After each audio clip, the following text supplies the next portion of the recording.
I'll be cooking in my car micro kitchen today because I got an induction cooktop that I'm very excited about.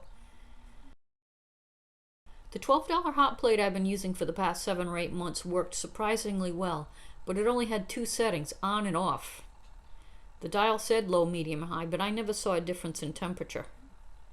This, on the other hand, gives me more options. I can set it to how many watts I want to use. It goes as high as 1800 watts, but my generator is an 1100 watts, so I have to keep it below that. It also gives me a choice of temperatures. Induction is supposed to be more efficient, which is what you want if you're using a generator and solar, and you don't have unlimited electricity like you do in a house. I had to buy a new frying pan though. Only certain metals are compatible with induction cooktops. I wanted a frying pan that had a folding handle like the one I had, so it could fit in these drawers, but the only one I could find has a removable handle, which is fine. So I'm going to be cooking pierogies, which I was craving the whole time I was in the southeast, but apparently there aren't any Polish people down there because the Walmarts in that area don't carry pierogies. And I'm going to make a garlic butter sauce with mushrooms. Luckily the collapsible pots I have are already induction compatible, so I didn't have to replace them too. I really enjoy cooking in my little micro kitchen. Sometimes I wish I had a bigger prep area though. So when I need more prep space, I push my generator back and I use this area too sometimes. I don't mind having to be sitting down while I cook. I actually prefer it. I'm going to set it at 300 watts because I know I have a couple of people watching that use 400 and 500 watt generators. This cooktop should be compatible with smaller generators. The temperature I'm going to set it at 380 degrees. The highest it goes is 460. It's called an iSiler cooktop and it was $60 on Amazon. It fits perfectly in here. Looks like I have enough space around it for ventilation. There is a fan on the bottom of this cooktop, so I'll need ventilation. While that's cooking, I had a couple of questions from people that I'll answer by demonstrating. Somebody wanted to know what my sleeping situation looks like.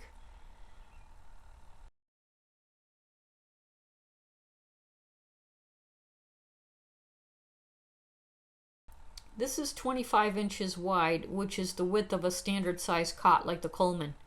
And the windows are covered at night, of course. It helps that I'm a side sleeper.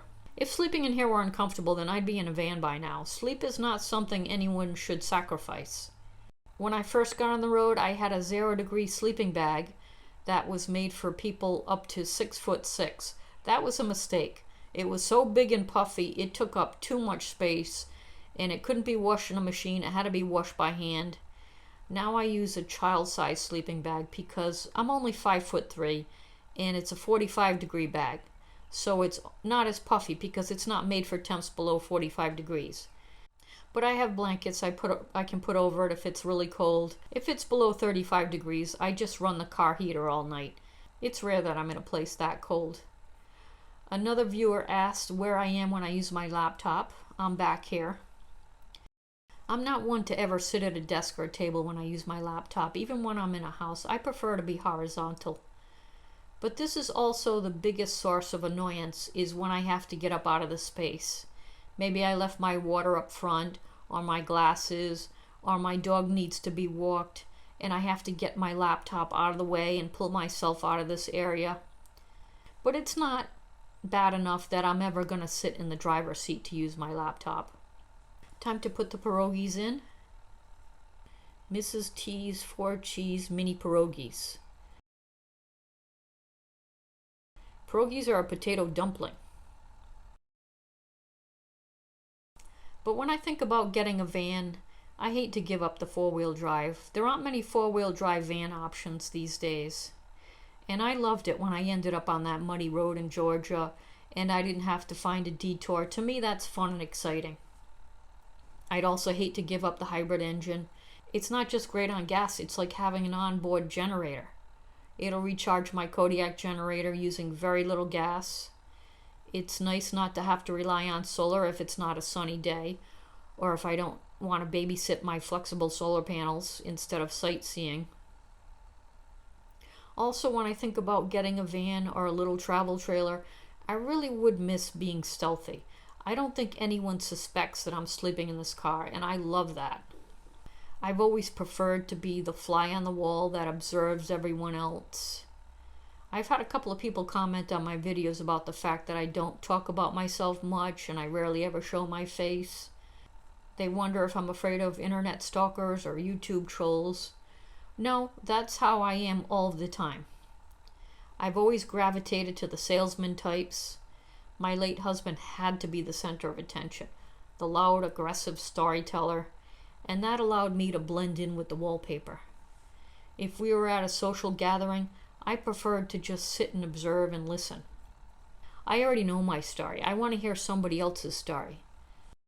People like me are just as selfish as the attention hogs, but that's the way I am, and that's why this lifestyle works out well for me. If I could have a superpower, it would be invisibility. Nobody knows who I am when I'm in a new place. They don't suspect that I'm living in this car. I pretty much am invisible, and I love that. I suppose people that enjoy a lot of attention maybe wouldn't like traveling alone like this. I don't know if social media and FaceTiming and texting would be enough for them. They'd have to figure that out for themselves. I'm going to turn the temp up. I like the pierogies to be a little crisp on the outside.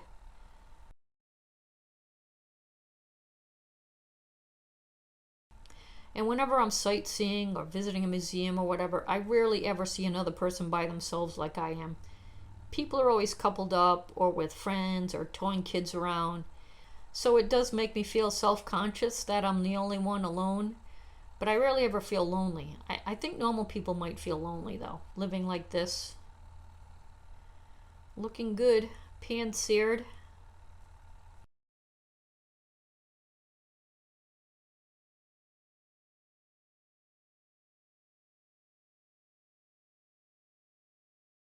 Somebody perked up. You'll get some cheese, don't worry. I can't imagine not having a dog though. It would be pretty empty without her. A dog is enough for me.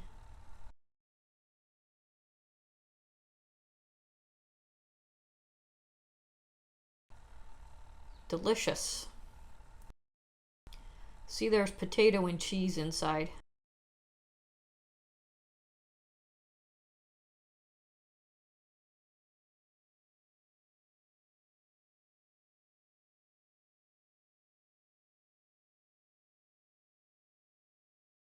Thumbs up for the Induction cooktop. This is going to work out very well.